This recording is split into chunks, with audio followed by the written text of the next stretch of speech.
Here we go with a second set of notes in our cell division unit, this one on mitosis, so one aspect of cell division and why cells need to divide.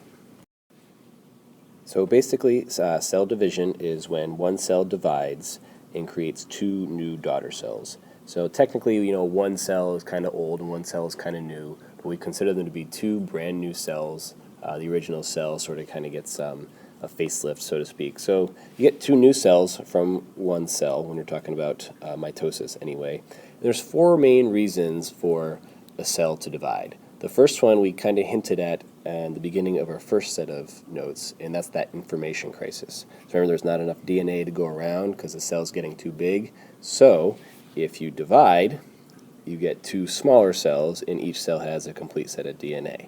So, all right, information crisis solved. The other one we can think about when we stretch way back to our cells unit, and we talked about that surface area to volume ratio. Remember, you don't want cells to get to be too big. So if a cell gets too large, you can't get enough food, can't get enough waste, that surface area to volume thing. Well, divide into two smaller cells, check, problem solved. Surface area to volume ratio is now more favorable. The cell can get all the nutrients it needs. Next, if you've got some cells that are damaged or dying, so you might be doing some cell division in areas of a cut, or you're always doing cell division in your skin because the cells are always dying. So replacing damaged or dying cells. And then finally, the same reason that you guys don't fit in the clothes you had when you were in fourth grade, because you're always growing and you're always creating more cells. At one point, you were an organism that was just one cell, and you have divided a lot of times to produce yourself with many, many, many more cells. So four main reasons to divide. When a cell needs to divide, there are two types of cell division, two things that it can do. Mostly what you're going to see is mitosis. All right, this is the most simple form. This is when you get two identical diploid daughter cells. Okay, where is this mitosis going to happen in your body? This is going to happen all over your body, pretty much your whole thing. One way you can remember this is mitosis happens in mito. Pretty much every cell in your body, when it needs to reproduce, is going to do mitosis. Okay?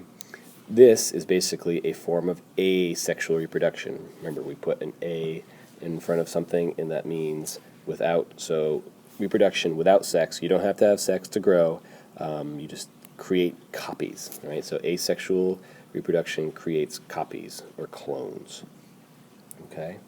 Now, the other type of reproduction is called meiosis or meiosis. Each way is fine. They're both proper pronunciations.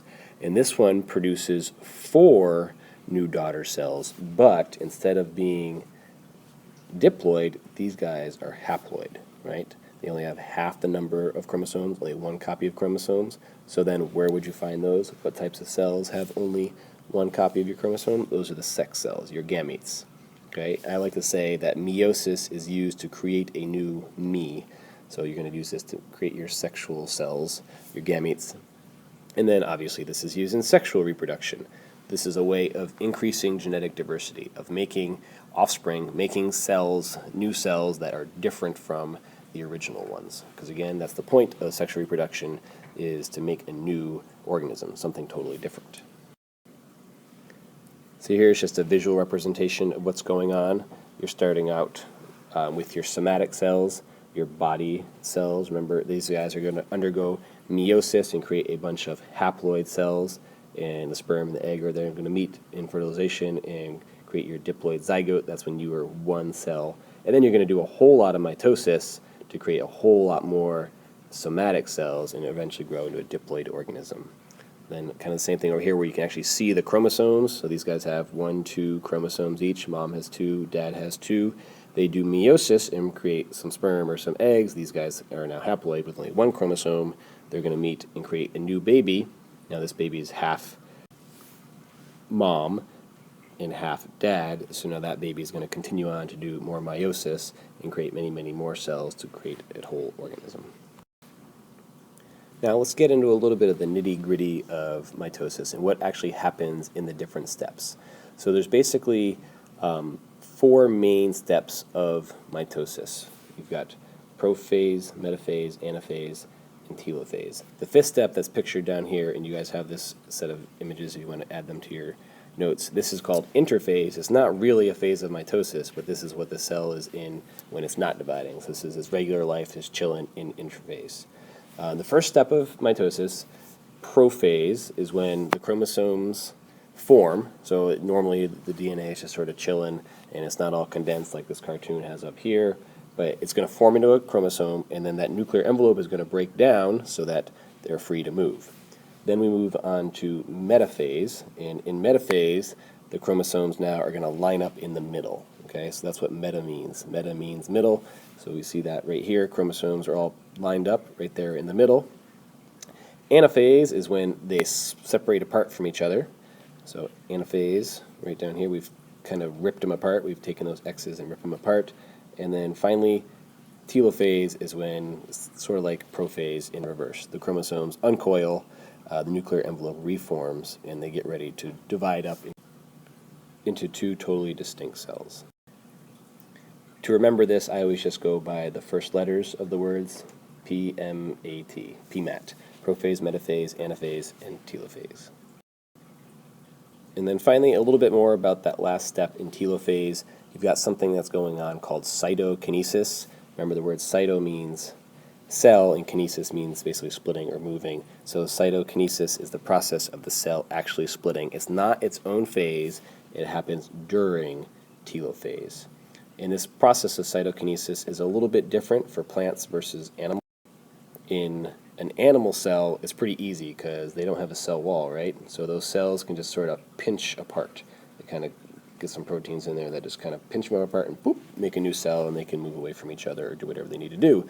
Plant cells can't really do that because they've got the cell wall, so it's a little bit more complicated. So to solve that, they basically just build a new cell wall brick by brick in the middle, and you can kind of see how they build a little bit new cell wall and then some cell membrane around it. And then as they keep adding in more bricks, eventually you have a new cell wall. And this growing cell wall, this is called the cell plate. So this is the cell plate right here. A little bit more complicated in plants, but not a huge deal.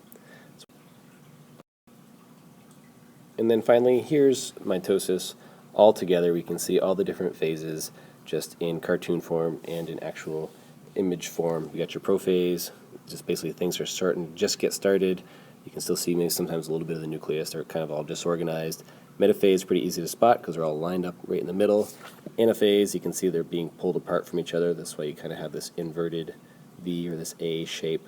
Telophase, you can start to see that you've got some separation going on between the two. And then cytokinesis has happened. You can tell these guys are still involved in mitosis because you've got some dark chromosomes there, but you can see they're forming a couple of new cells. With that, we are all done.